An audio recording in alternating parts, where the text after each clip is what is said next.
Third battle of Panipat का दूसरा हिस्सा है। पानीपत का तीसरा युद्ध उसका दूसरा हिस्सा है। रीजन्स ऑफ डिफीट कंटिन्यू कर रहे हैं। पराजय के कारण तो चौथा कारण है, fourth, there was a type of famine in the Maratha camp. There was a type of famine in the Maratha camp, मतलब मराठा पड़ाव में अकाल पड़ा हुआ था। मराठा पड़ाव में अकाल पड़ा हुआ था। जवानों के लिए रोटी तथा घोड़ों के लिए चारा नहीं था।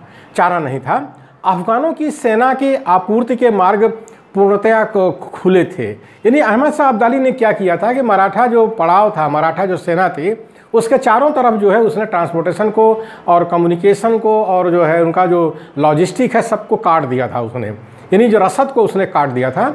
इसलिए जो है मराठों के जो सैनिक थे उनको भोजन नहीं मिल रहा था और जो उनके जो घोड़े थे उनको चारा नहीं मिल रहा था। यानी जवान भी मर रहे थे और घोड़े भी मर रहे थे। एक तो जनवरी का महीना आ गया, नवंबर से जनवरी का महीना आ गया, तो इनके पास गर्म कपड़े भी नहीं थे। मराठों के पास गर्म कपड़े नहीं थे। महाराष्ट्र से चले थे, महाराष्ट्र चूँकि गर्म प्रदेश है थोड़ा सा, तो यहाँ पर वो बिल्कुल बिना कपड़े के एक तरह से आए हुए थे। और अब्दाली जो है चूँकि अफ़गानिस्तान से आया था तो वो पूरी तैयारी करके अपना आया था, गर्म कपड़े वगैरह सब लेके आया था और उसको पूरी मदद यहाँ से मिल रही थी। जितने पठान थे उत्तर भारत के सब उसकी मदद कर रहे थे।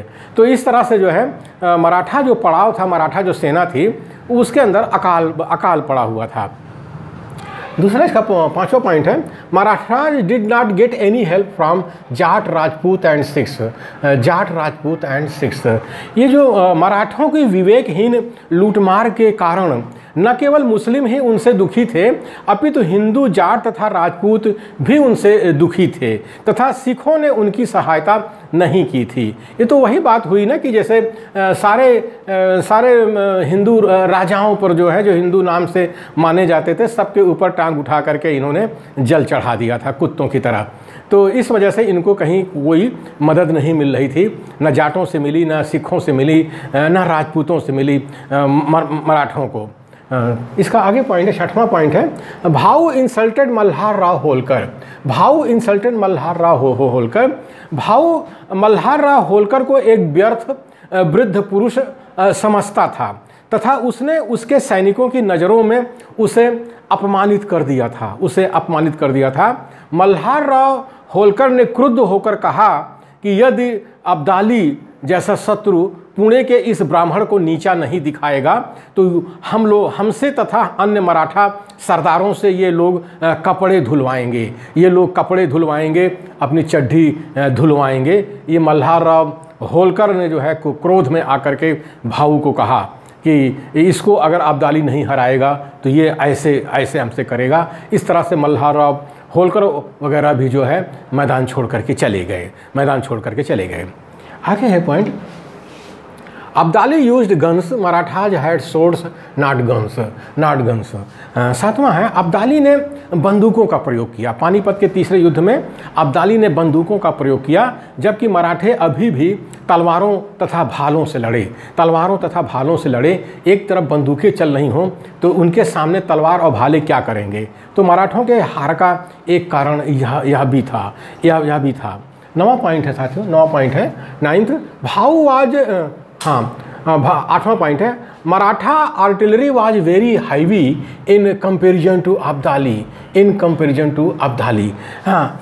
इब्राहिम खां गार्दी का भारी तोपखाना इस युद्ध में उपयोगी सिद्ध नहीं हुआ, क्योंकि मराठों का जो तोपखाना था बहुत भारी था। इब्राहिम गार्दी उसका तोपची था। उधर अब्दाली की ऊँटों पर रखी घूमने वाली तोपों ने मराठों का सर्वनाश कर दिया। आज का जो नागपुर का पेशवा है ये हिंदू मुस्लिम की राजनीति करता है, लेकिन पानीपत की तीसरी लड़ाई में जो उनका तोपची था वो इब्राहिम खां गार्दी था, जबकि सारे जो सरदार थे, मराठों के सरदार थे, जो ब्राह्मण थे, वो भूसुर, महिसूर और भूदेव थे, मैदान छोड़कर भागे थे। लेकिन वो तोपची इब्राहिम खां गार्दी वहाँ शहीद हो गया था। और आज ये हिंदू मुस्लिम की बात करते हैं, नफरत फैलाते हैं लोगों में। आगे हैं साथियों, आगे हैं, भाऊ इंसल्टेड भाऊ was proud of his cast, नमा है 9 पॉइंट है। भाऊ was proud of his cast.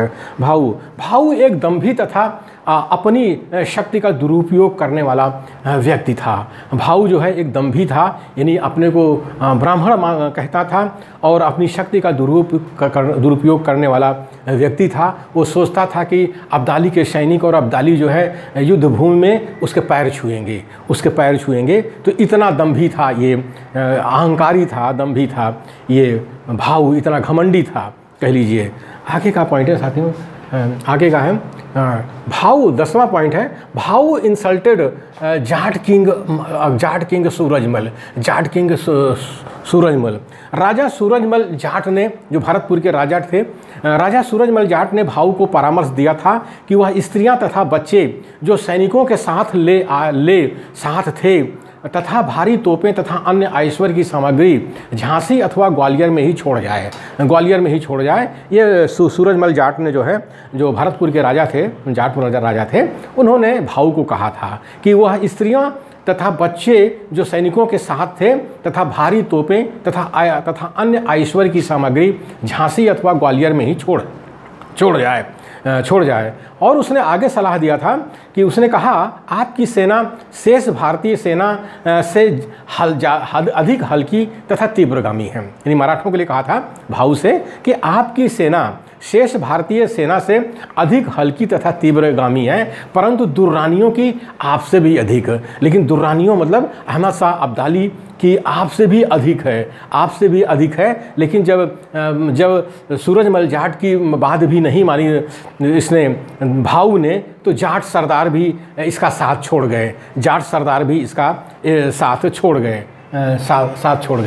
हाँ, Brahmins were commanders of Maratha army.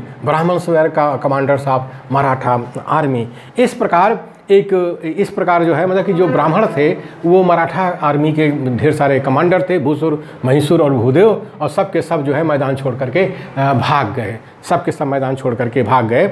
इस प्रकार एक ब्राह्मण सेनापति का दर्प तथा अहंकार तथा अत्यधिक आत्मविश्वास मराठों की हार का मुख्य कारण था। इस प्रकार एक ब्राह्मण सेनापति का दर्प तथा अहंकार तथा अत्यधिक आत्मविश्वास मराठों की हार का मुख्य कारण था। हाँ, Marathas were crushed badly but not killed. इसका 12वां पॉइंट है। 12वां पॉइंट मतलब है कि सिडनी ओवन लिखते हैं, सिडनी ओवन इतिहासकार हैं, लिखते हैं यद्यपि यह बहुमुखी दैत्य मरा तो नहीं, यानी मराठों के लिए लिखा है, यद्यपि यह बहुमुखी दैत्य मरा तो नहीं, परंतु इतनी भली भांति कुचला गया कि यह लगभग सोया रहा। तथा जब यह जागा तो अंग्रेज इससे निपटने के लिए तैयार थे तथा अंत में इसे जीतने तथा समाप्त करने में सफल हुए। यानी सिडनी ओवन लिखते हैं यद्यपि यह बहुमुखी दैत्य मरा तो नहीं, परंतु इतनी भली भांति कुचला गया कि यह लगभग सोया रहा।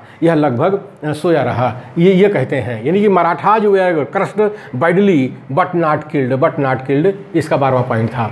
13वां पॉइंट है Balaji Bajirao did not get any information after 3 months, therefore he died in grief and shock। 3 मास तक तो पेशवा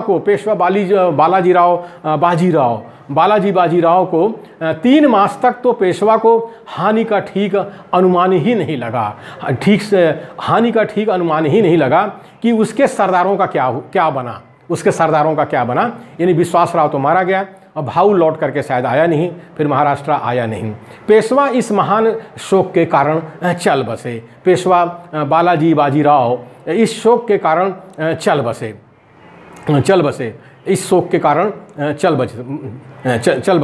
उसके बाद रघुनाथ राव जो मराठा इतिहास का सबसे निकृष्ट व्यक्ति था कि स्वार्थ लिप्सा के लिए द्वार खुल गए। रघुनाथ राव जो राघोबा था, जो मराठा इतिहास का सबसे निकृष्ट व्यक्ति था कि स्वार्थ लिप्सा के लिए द्वार खुल गए।